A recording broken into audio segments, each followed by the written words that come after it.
The PlayStation 5 has been my main gaming console for this generation. In spring of 2021, I helped beta test the M.2 storage expansion, so I already had a 1TB NVMe drive slotted in, thinking this is all that I needed.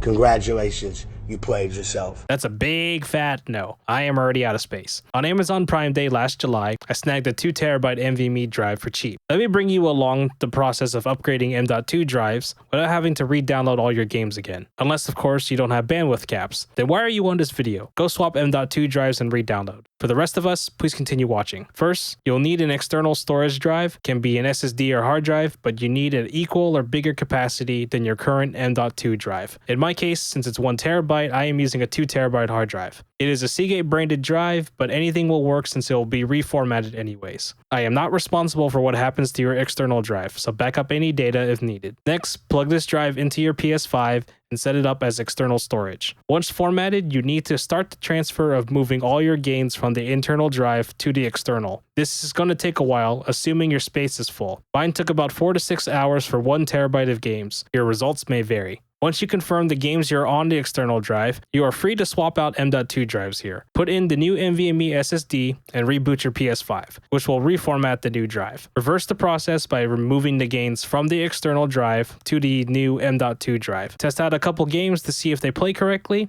and you're done. As always, if you need any help, feel free to leave a comment down below. My name is DiamondRyce, and happy gaming.